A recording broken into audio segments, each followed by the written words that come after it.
pre-press conference when I said I'll make it real quick and had to get to practice. So good thing I did, I guess. Well, they probably would have done it without me. No, what a special night. What a game, too. I mean, I give a lot of credit to Houston. That is a really good football team.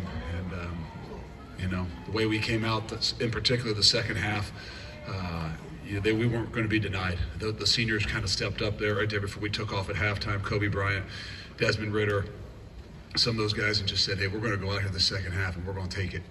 And they came out the second half with a mission. And so proud of these guys. They've been through so much ups and downs, so many obstacles. People would say, "There's what obstacles? You're 13-0," but the amount of obstacles that you got to go through, especially when you got some high-end guys and guys getting a lot of praise and a lot of different things, and their ability to stay together, to not let the selfishness that happens so often in the world and in our profession, to not let it affect them, and really truly care about what it is they're doing with the guys that are around them. It showed, and it's really difficult, obviously, to do this week in and week out, and they have found a way, and it's because of great leadership from some of these guys you're going to see up here tonight, from Des and Joel Dublanko, Kobe Bryant, so many seniors. You can't list them. But what those guys have done and what they've made of our home here is something they'll never forget, I told them.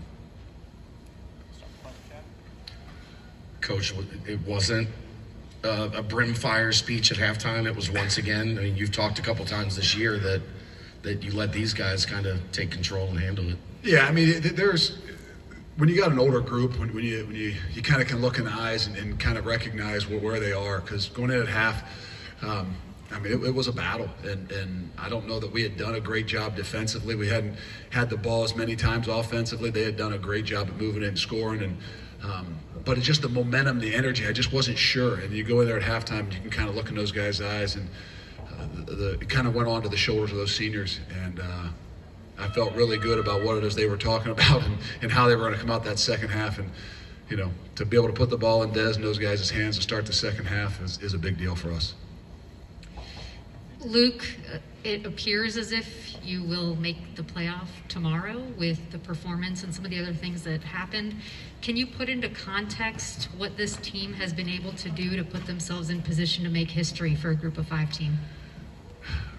You know, we never talk about history, and I try to block it out to say, what do you mean history? I mean, history of going to the championship game 3 years in a row is you know, what we've looked first and foremost at. Tried not to say anything beyond tonight was we had control over other than what we can do and what we can take care of ourselves.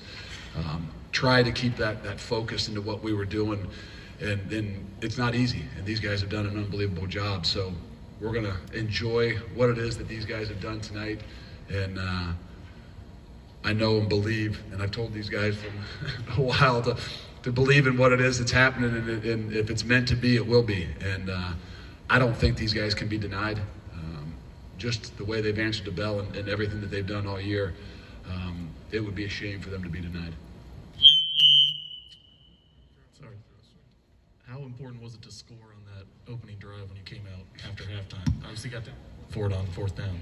Well, anytime. I think the opening drive of the second half, I always try to define as that's a sign of toughness. You know, especially when you're coming out in different situations. It's 14-13. There's the momentum of the game is in nobody's favor. It's kind of back and forth. So that second half, the start of that second half is so critical, just for the momentum and the energy of what it is you're doing. And then for us to be at home and to have the crowd, I think that was a big deal for us to be able to try to kickstart the crowd. And that's a big factor. Coach, over here on your right, just the moment like you just talked about with the crowd, fans storm the field, you get to celebrate with your players. You talk about energy and momentum in a program. To be 13-0 and get a shot at playing in the playoff and playing for a national championship, I mean, this has to be, I know you don't like to soak things in right away, but what is it like to just have that moment with this fan base and your team? Well, I think that that was something that I haven't really experienced as much, what went on out there on the field afterwards. And they asked us, you know, we have always on them to hustle back up to the locker room so we can get up there, so we can have our own little celebration. And then we can move on. And they were playing music and things, and I kind of said, I think this might be a long one out here tonight, and I'm perfectly fine with it. Let's just hang out here and, and amongst the people that have supported us and really made our home a real advantage in all that we're doing. So if they're still out there when we leave the press conference, I think we're going to go out there and hang out with them for a while. They're probably up. McMillan someplace, I'm not sure. Short Vine. I don't know. We'll see. You will, not me. Now that you seem to have passed the playoff audition, or whatever it is we want to call it, what was it really like for you and your players for a couple of months nonstop, kind of not only to meet your own expectations, but the sort of weird expectations of everybody else? That's what I mean by what I'm so proud of these guys of doing, is the obstacles and the challenges. And a lot of it has to do with what you just said, is an expectation. And then the other question of carrying the torch for, the not so to speak, blue bloods of the world. I don't like to say leagues, because our league is a really good football league. But to say we're carrying the torch, and I mean, that's a lot. And so that's why we try to say we're not making, I don't know about history. We do what we do, and we want to be us, and try to keep into that mode and not get into what the expectations are of everybody else. And I don't just mean an expectation to win. These guys work their butts off. They know what the expectations like to win. They do this for a reason. But the expectations of trying to live up and be what somebody else wants you to be, we know that being us is good enough, and we proved that tonight. Luke, appreciate the moment. Sorry. Luke, you guys have been about poise and staying in the moment all season long. And the last, let's say, 17 minutes of that game might have been one of your biggest challenges, with a big lead and everybody kind of sensing the excitement. I'm curious what kind of challenge it was for you and your staff to keep everybody kind of calm, knowing that it's Houston on the other side of the field. That's the tough thing. I know that some people probably sitting up in the stands and up in the box or wherever, we're feeling really good about what's going on. And unfortunately, we know too much. And we've watched enough film to know what can happen when momentums and things shift. So you're really trying to balance it. You want your guys to be positive. You want your guys to enjoy it. But you know that, what's it really at stake. And I guess you could say that's one of those things that, I don't enjoy a whole lot the last, 12, 13 minutes. No, until we got the last turnover, and I think there was, 30 or 40 seconds left. I don't think I enjoyed anything. But I think that, when you got guys that understand that, I mean, we don't have a young group. We've got some young guys, but, when you can rely upon those guys to make sure that that guy in the huddle right there and this guy over here in the other huddle on defense, that they made it known that this game's far from over and we got to continue to finish. Des, you've set a lot of records, done a lot of things. Where does never losing a game you played at Nippert Stadium go on that list? It's got to be pretty high up there. Yeah, I mean, that's pretty high. We take great pride in obviously coming here and playing in Nippert in front of a wonderful crowd, wonderful student section. It's just a blessing, and it's just all of our hard work that we pay off. In the summer, during the heat of the summer, we run the stadium steps where it's 7 steps or 7 up and downs of the steps, and that's for 7 home games here in Nippert, including the conference game. So it's just, we do it every summer ever since I've been here to make sure that we remember where we're playing is a special place. Yeah, I would say so. That was pretty rowdy, and I'm going to miss it for sure. Coach, that first vision that you had when you stepped into Cincinnati, to go back to that moment and to see where this program is now, just bring me through these last few years, and then to the guys, if you can speak on what Luke has meant to this program and meant to you personally. Well, I think when you first walk in, you really don't know, almost ignorant in the sense that you're taking over something and you think you've got this vision and, it's pretty clear. And then you go through year one and you're like, wow, that vision I'm not quite sure about. The reality kind of hits and but you don't. You just go back to work. And to see, a growth is so amazing. It really is. To see these guys and what they've done and how they've handled it, that's what you love about it. I know it's, we're going to talk about 13-0 and, 27 whatever games straight in Nipper, but just to see how they've done it, to see what they've done it with, to me is what you love about it. That's why you coach. Winning is great, but to see how it happens and to see how these guys grow and to see how they create bonds amongst each other, that's the thing that I think this game that people forget about as you celebrate and win. That those are the things. There's probably 15, 20 former guys that played for us in the last 3 years up there in that locker room celebrating every bit as part of this, even though they weren't on the field, because that's the way we do things. Just speak to it. Yeah, I've had my ups and downs both on the field and in life, and for me, Coach Fick, he's been a coach, he's been a friend, he's been a brother, he's been a father figure, and so he's a person I'll always look up to, and I'll always thank him for giving the opportunity for me to come here and for me to play under him, and he means the world to me. Yeah, for me, just Vic said, just inch by inch, getting better and better each year. And I think that's a testament to our guys and kind of the cultures he set. It doesn't matter, what happened or, what happened in the game, but just always finding a way to get better. And I think we found a way to do that, and we're going to continue to do that. And I think that's why we've been so good at home. And, we've had a great atmosphere to play in these past years, too. Someone who helped build this program with you, Marcus Freeman, becomes the head coach of Notre Dame. Just curious, how happy are you for him to get that? Oh, incredibly excited. Everybody. That's like I just said. There's 15 guys sitting up in our locker room that were played here in the last 2-3 years, and maybe even a few guys from earlier than that. Those guys are a part of what it is that we built. Guys like Marcus are a huge part of what it is we built. And when they move on, whether, you see James Hudson standing on the sideline so happy and excited and proud for what he's doing, with the Cleveland Browns. And Derek Forrest was here a couple of weeks ago, to see Doug Phillips, who's up at Youngstown State, to see Marcus now, who's taken over at Notre Dame. I hope we all, I know I do, I take pride in knowing that those guys were a big part of what it is that we did. And we'll take a little bit of something that these guys have taught them with them, because we're all experienced. The experiences I have with these guys is really what makes me as a coach. And so I really, obviously we're excited for them, but in general, those people are a big part of us, and we love it when they have great opportunities like that. Joel, could you take us through your interception, kind of what you saw, what's your assignment? And then, Des, if you could, that stretch where you guys scored right before that, got the pick, scored, just how important that was in the flow of the game.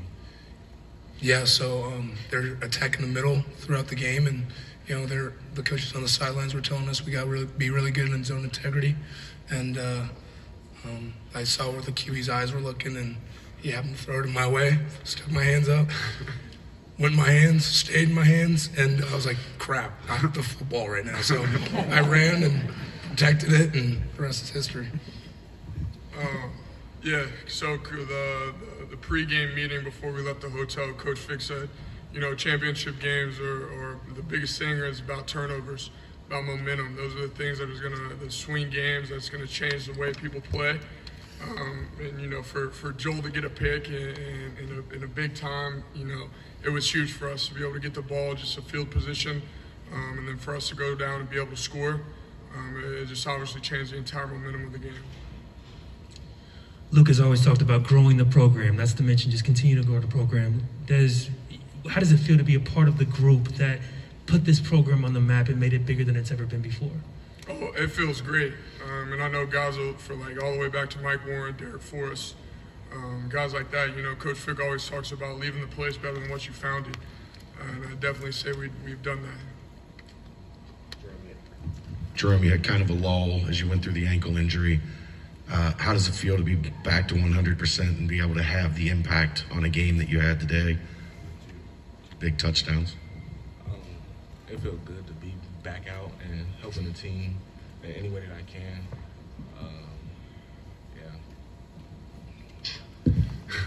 Just give him the ball. Yeah. No, he's done an unbelievable job. I don't, speak for him, but he's done an unbelievable job at not just battling. When guys come in here too. I mean, I got to give a lot of credit to Jerome. He walked in here, and when we were in a situation where we were winning, and sometimes when new guys come into the program, they expect things to happen for them right away. And I'm so proud of how it's worked for him. Meaning when he first came in, it didn't just happen. And I really do believe, and I don't know if I've told him this, he embraced the culture of how we do things. Meaning we don't worry about the selfishness, and we take care of each other, and we try to enjoy so many other things than just what happens on the football field as a group. And he was able to do that, battle through that first year, maybe of not getting what he expected, and it's really paid off, not just for him, but for our entire team and program. For the players, can you just describe what it was like to be on the field when the fans came on, knowing what it meant for the program and for the people you were celebrating with? Yeah, so I can't remember where I was for the UCF game last time the fans rushed the field. But I definitely will remember this one because, it was definitely wild. And, like I said, at the end of the game, I'm like, are they going to rush the field? I don't know. I didn't know if the security guards were going to stop them. It's pretty hard to stop people to get on Nippert. But no, as much as we accredit the fans to everything that we do, it's just a blessing that they can be able to celebrate it with us. Luke, I got an important question for tomorrow. Will you be watching the college football playoff show? What time is it? It's at noon. So we have a senior appreciation banquet, brunch banquet. 12 to 2. So I'll be probably about 11:45, pick up the script and look about, how many different things I can say about these guys in a short amount of time. So the answer is probably no. We will be celebrating what these guys have done over the last 4 or 5 and some 6 years. I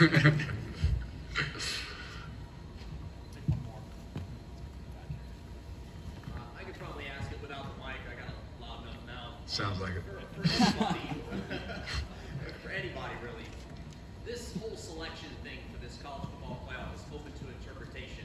I'm not sure if you're aware, Georgia lost, so that kind of throws a little bit of a wrench in this whole thing.